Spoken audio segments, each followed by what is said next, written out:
Ici Marie-Louise Arsenault, toujours en direct du studio 18 de Radio-Canada à Montréal à la 60e minute de cette émission. Nous retrouvons sur ce plateau le merveilleux Thomas Leblanc. Vous êtes toujours avec là.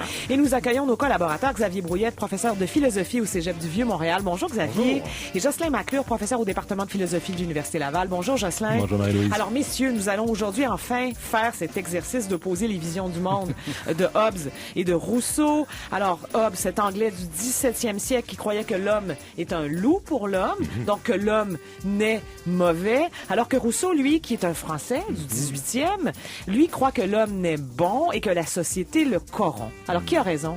Qui a tort? Mais on se consultait, Xavier et moi, avant, puis John Locke a raison. Oui, qui est venu plus tard, qui s'est beaucoup inspiré. Ben, entre lui, les deux. C'est ça, il est venu entre les deux. C'est John Locke qui a raison? C'est une boutade pour s'en sortir.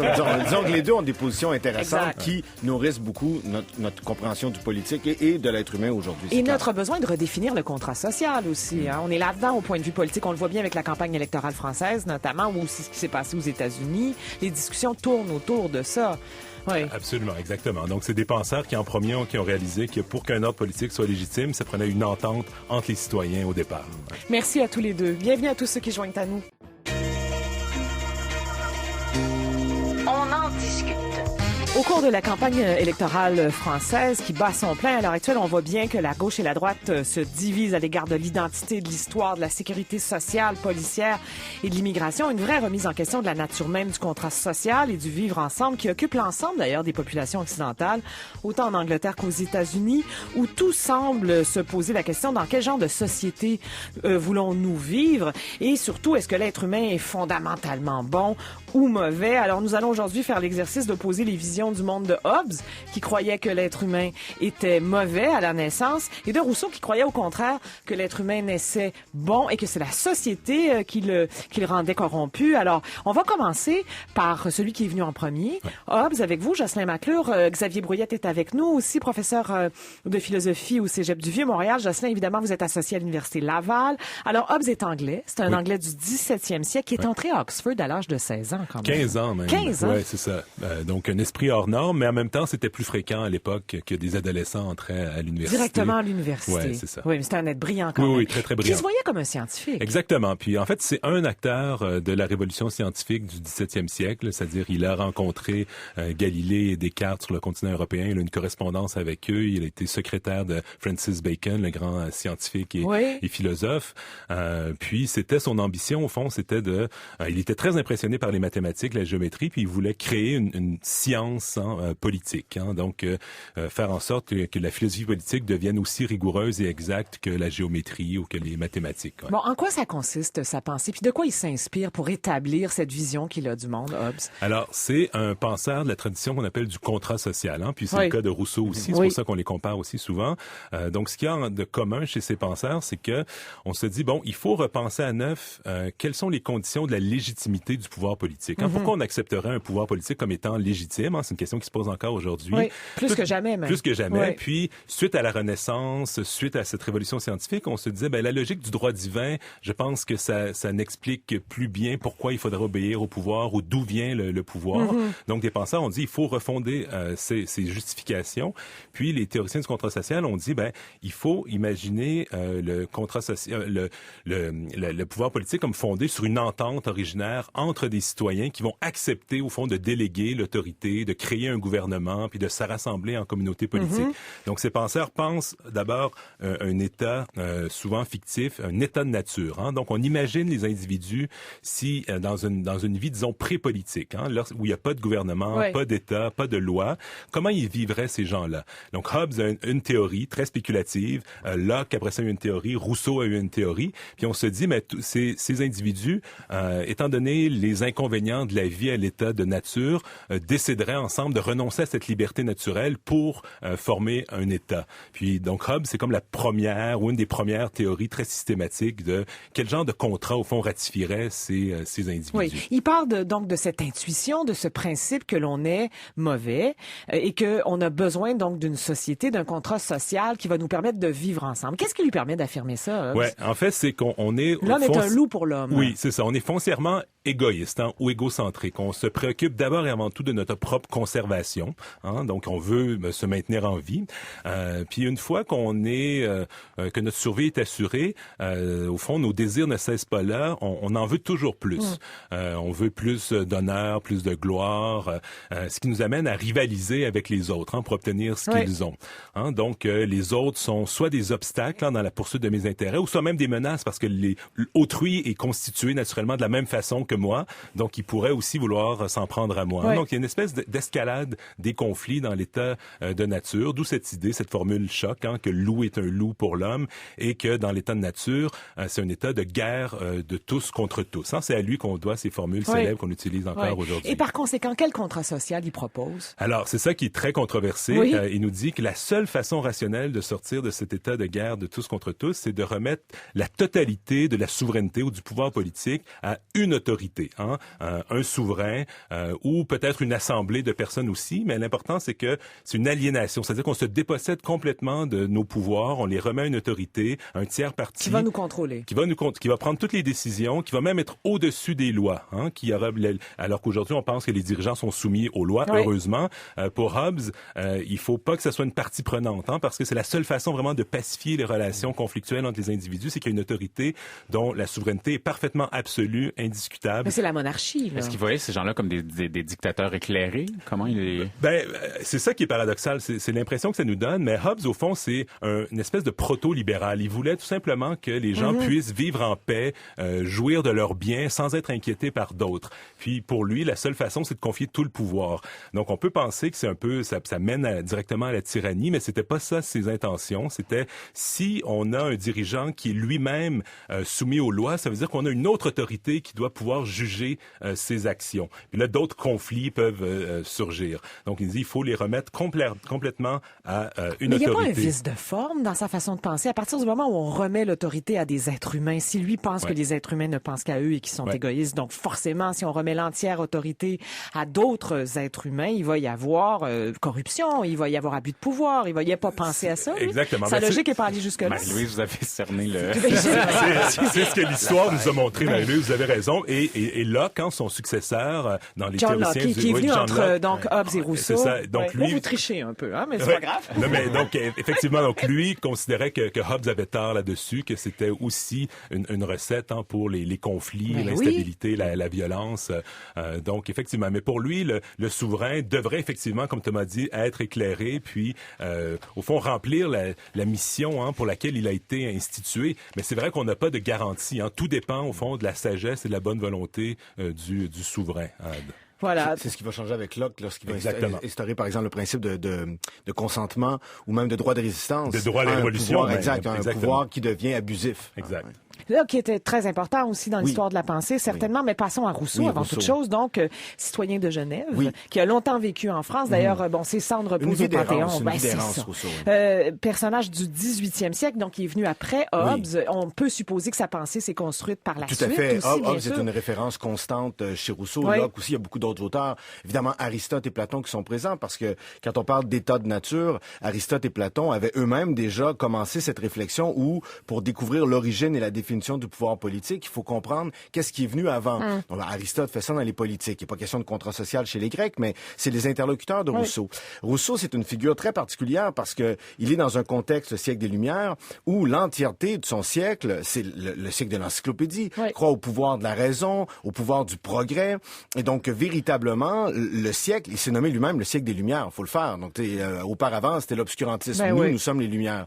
Mais Rousseau va se mettre à dos à peu près tout le monde. Pourquoi? Parce que lors d'un concours qui va être lancé par l'Académie de Dijon, on pose la question si le rétablissement des sciences et des arts a contribué à épurer les mœurs. Eh bien, Rousseau va dire non. Les sciences, les arts, les techniques, c'est juste après la révolution scientifique. On parlait de Newton, Bacon. Bon, eh bien, tous les gens pensent que les sciences apportent le progrès. Rousseau va dire non, au contraire. La société telle qu'elle se développe entraîne l'être humain dans une corruption toujours plus grande. Alors, c'est une position qui a véritablement choqué. Il s'est brouillé avec tout le monde, finalement. Il va terminer sa vie à peu près seul. Et donc, très malheureux. Mais bon, convaincu de la bonté de l'homme à la base. Mais bon, isolé parce que c'était quelqu'un qui s'opposait à la plupart de ses semblables. Alors, il va avoir une vie aussi, disons-le. On n'a pas parlé de la vie de Hobbes, mais bon, on pourrait faire un peu le travail de voir comment la vie de Rousseau a été complexe dès son son enfance. Dès son là. enfance. Rousseau a perdu sa mère à la naissance. Je crois que sa mère, elle est morte lorsqu'il avait 9 jours. Élevé par son père jusqu'à 10 ans. Son père a été forcé de fuir Genève en raison de conflits avec un autre aristocrate. Rousseau, finalement, va aller se promener une journée alors qu'il a 16 ans dans les environs de Genève. Il revient, les portes de la ville sont fermées et il va quitter définitivement Genève. Il va être recueilli, il va se convertir au catholicisme, il sera banni de la ville de Genève, on va lui retirer son droit de cité. Donc, une vie très compliquée où il va se promener. Nombreux enfants qu'il va abandonner les uns après les autres. 5 enfants. C'est normal qu'il croit que la société est mauvaise à ce moment-là. Oui, on peut se poser, c'est le paradoxe de Rousseau. Hein. Quand on lit Rousseau, on est véritablement sous le charme. Il y a une plume incroyable. Oui. On a envie de le suivre. Il l'écrit d'une manière remarquable. Et il parle de la bonté de l'homme, mais je pense qu'on peut le dire. Et c'était peut-être quelqu'un d'un peu exécrable, mais c'est difficile à dire. Enfin, faut pas le juger par la personne. Mais lui-même, à la fin de sa vie, se sentait pris dans un complot. Il devait absolument se défendre. Ses derniers ouvrages, comme les Confessions, sont là pour justifier ses actions, notamment le fait d'abandonner ses enfants, parce qu'il sentait lui-même que les gens lui en voulaient et tout. Donc, pensée difficile à l'égard des femmes aussi, quand même, Marielle Julien. Mais Rousseau disait que l'homme était bon au départ, mais que les événements de la vie le transformaient. Dans son compte. Le corrompait, la société corrompait. Oui, alors, en quoi ça consiste, ça? Parce que Rousseau, pour l'état de nature, et là, il critique Hobbes, justement. Il a la chance de pouvoir le faire parce qu'il a écrit, il a lu Hobbes. Il pense que ces penseurs transposent dans l'état de nature les idées qu'ils ont prises dans la société. Alors, Hobbes, qu'est-ce qu'il a devant les yeux? C'est les guerres civiles, les guerres de religion. Alors, évidemment, l'état de guerre, c'est une réalité pour lui. Alors, Rousseau critique ça. Il dit au contraire, non, l'être humain dans la nature, il est très simple, en fait. C'est une bête, pas de culture, pas de notion du bien du mal, pas de langage non plus. Mais il possède deux choses fondamentales. Ce qu'il appelle l'amour de soi, qui est pas l'égoïsme, qui est véritablement cette volonté-là de se conserver, hein, donc un amour minimal de soi pour se maintenir en vie, et ce qu'il appelle aussi une pitié naturelle, c'est-à-dire que on supporte pas de voir l'autre souffrir, une forme d'empathie si on veut. C'est le fondement de la moralité. Exact, c'est ça. Ouais. Mais pour Rousseau, ces deux attitudes, si on veut, sont aussi combinées à deux facultés, c'est-à-dire une liberté naturelle, liberté du vouloir, ce que les philosophes à l'époque appelaient le libre arbitre, et aussi, et ça c'est véritablement le ver qui est dans le fruit, la perfectibilité. C'est-à-dire que l'être humain a la capacité de se perfectionner. Et Rousseau a une position anthropologique qui est quand même fascinante parce qu'il décrit lui aussi un état de nature qu'il imagine. Hein, lui-même le dit très bien, c'est une hypothèse. C'est beaucoup plus essayer de décrire le degré zéro de l'humanité qu'un véritable état. Mais il dit cette perfectibilité va l'amener à se développer en raison de circonstances climatiques, augmentation de la population.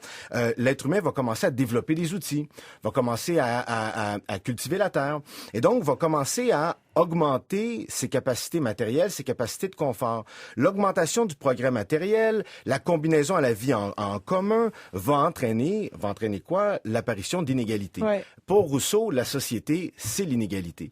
Et puis évidemment, tout ça va amener quoi? Va amener les individus à posséder plus, d'autres à posséder moins, vont les amener à se comparer. Alors tout ce que Hobbes décrivait dans la rivalité, le désir du désir de l'autre, la comparaison, mais Rousseau le voit, mais comme précisément un état qui commence à être dénaturé. Pour Rousseau, ce qui instaure la société civile, c'est la propriété privée. Oui. Hein, dans le discours sur l'origine et les fondements de l'inégalité, la métallurgie, l'agriculture, mais il explique, c'est une phrase extraordinaire, on a envie de le suivre, mais le premier qui, ayant enclos un terrain, s'avisa de dire « ceci est à moi » et trouva des gens assez simples pour le croire, fut le véritable fondateur de la société civile. C'est quand même extraordinaire. Et ici, il fait référence, le fait d'enclore un terrain, il fait directement référence à la pratique des enclosures en Angleterre et qui, de plus en plus, se faisait en France aussi de clôturer des terres communales pour les transformer en propriétés. Pour Rousseau, les inégalités économiques sont les inégalités au fondement de toutes les autres inégalités, tout simplement parce que c'est les inégalités qui sont les plus visibles et il explique justement que l'inégalité de richesse, parce qu'étant la plus immédiatement utile au bien-être et la plus facile à communiquer, on s'en sert aisément pour acheter tout le reste. Autrement dit, avec l'argent, on peut tout acheter et on fait juste amplifier les inégalités. Bon, qu'est-ce qu'il propose comme contrat social, Rousseau, là, c'est là que ça devient à cette corruption inhérente à la vie? C'est là que ça devient délicat avec la pensée de Rousseau et à certains égards, quand on lit par exemple le contrat social qu'il a publié en 1762, en même temps qu'il publiait son Émile ou sur l'éducation, il y a des éléments paradoxaux à l'intérieur de ça. Disons-le simplement, pour Rousseau, l'éducation et la politique sont liés les deux ensemble. Si l'être humain qui dans l'état de nature était entièrement axé sur lui-même, dans la société civile, il vit dans le regard des autres. Hein. Il est plus dans l'amour de soi, mais l'amour propre. Et il est beaucoup dans le paraître. Alors, il faut l'éduquer pour qu'il puisse développer son autonomie véritablement, développer sa vraie intériorité, si on veut, qu'il soit véritablement authentique. C'est intéressant qu'on soit au 18, oui. Ce qu'on disait un peu plus tôt par rapport au paraître, par rapport à l'authenticité. Oui, puis on est quand même au 18e siècle où ces notions-là se raffinent. Alors, la notion d'autonomie est ça. fondamentale et c'est elle qui va être au cœur du contrat social. Alors, le contrat social, la notion clé pour le comprendre, c'est celle de volonté générale. Rousseau, sans l'identifier au modèle de la cité ancienne, la cité antique, est très influencé quand même par ce modèle de la cité où la liberté ne se conçoit pas d'un point de vue individuel, mais d'un point de vue collectif. Très souvent, on entend, la liberté des uns commence ou s'arrête celle des autres. C'est une conception très libérale de la liberté. Oui. Pour Rousseau, c'est l'inverse. L'idée du contrat social, c'est que je substitue, si on veut, ou je transforme ma liberté individuelle au nom d'une liberté qui est collective et qui correspond à cette volonté générale qui ne s'identifie pas à la somme des volontés individuelles, mais au contraire qui est véritablement centrée sur l'intérêt ou le bien commun. Alors, Rousseau a des positions ambiguës sur les formes de gouvernement. Rousseau n'est pas démocrate ni aristocrate en tant que tel.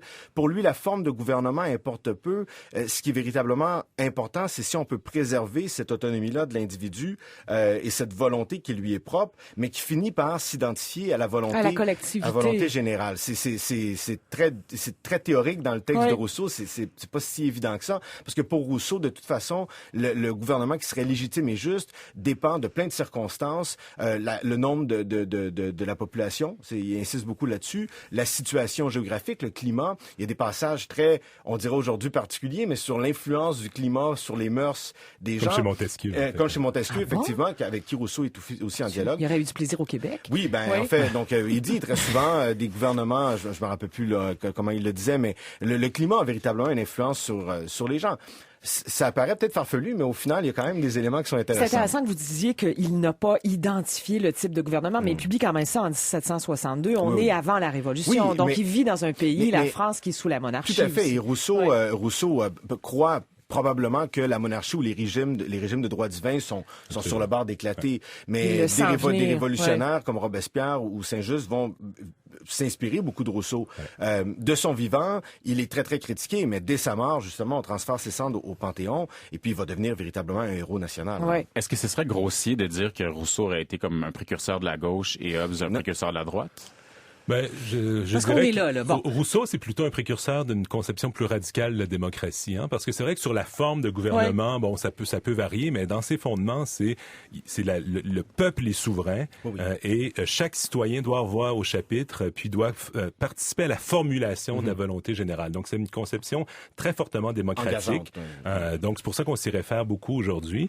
Ce qui manque, c'est un contrepoids, parce que pour lui, si on délibère correctement, on s'imagine ce qu'est véritablement l'intérêt collectif, puis la volonté générale est ensuite infaillible. Oui. Mais dans les faits, on sait que souvent, au fond, c'est la majorité qui décide. Puis chez Rousseau, il n'y a pas un contrepoids nous disant, il est possible que la majorité erre, qu'elle n'ait pas vu le bien véritablement commun. Comme chez Tocqueville, par exemple.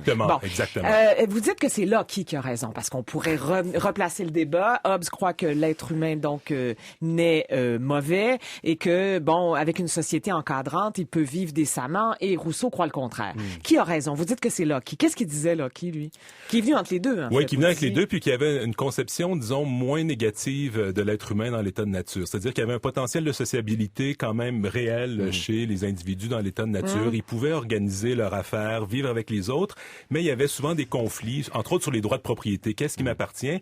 Puis là, quand il y avait un conflit dans l'état de nature, on savait pas vers qui se tourner pour régler nos conflits. D'où la nécessité, donc, de créer un gouvernement, un état de droit pour arbitrer les conflits. Donc, c'est une conception qui est plus modérée, puis qui reconnaît l'ambivalence, au fond, de la nature humaine. La vérité est souvent au milieu, finalement. Mais qui est celle aussi, la position de Locke, qui aura probablement eu la plus grande influence, notamment sur la déclaration d'indépendance des États-Unis, mais en général sur les révolutions du 18e siècle, qui est la position qui a eu le plus d'influence. Mais je pense que tous ces penseurs sont intéressants parce qu'ils tentent de mettre le doigt et de comprendre, en fait, que peu importe la forme de gouvernement, entre guillemets, que l'on a, aucun gouvernement peut être juste s'il se fonde pas sur une conception juste, si on veut, ou véritable de l'être humain. Qu'au fondement même de l'organisation collective, il faut penser à l'individu en tant que tel. C'est vieux comme le monde. Ben, c'est vieux comme le monde, c'est vieux comme la philosophie. Hein. un peu plus tôt, on parlait de la République de Platon. Oui. C'est déjà là. Mais c'est cette volonté de comprendre l'un dans l'autre et de voir si on a une conception anthropologique qui est erronée, ben la solution politique que l'on apporte va peut-être l'être aussi. Ben, ou de la mise en valeur de l'aspect de l'être humain. Parce Exact. que si l'être humain est à la fois bon et mauvais, on peut choisir aussi de caresser l'un des côtés plutôt que l'autre. Exactement. Hein. Puis pour Bien voir sûr. comment ces théories sont importantes, pensez à la télésérie Lost, que moi j'ai abandonné comme après la 3e saison parce que ça devenait trop invraisemblable. Sur l'île déserte, là. Mais Ben exactement. oui, Donc l'île là, déserte. on a un avion qui a un accident d'avion, des individus arrivent sur une île déserte et doivent se donner un contrat social parce qu'ils réalisent que sans règles communes, ils peuvent pas vivre ensemble. On a un personnage qui s'appelle Locke, un autre qui s'appelle Rousseau. Ah oui, hein? Je l'ai pas regardé. Formidable. Alors, on va placer les références des ouvrages de Hobbes, qui est plus difficile à lire que Rousseau, hein, quand même, et de Rousseau, bien entendu, sur notre site web. Merci à vous, Jocelyn Maclure, et à vous, Xavier Brouillette. Merci à Patrick Isabelle, à Mariette Julien, à Stéphane Leduc et à Thomas Leblanc. Merci à la fabuleuse équipe. On vous embrasse. À demain.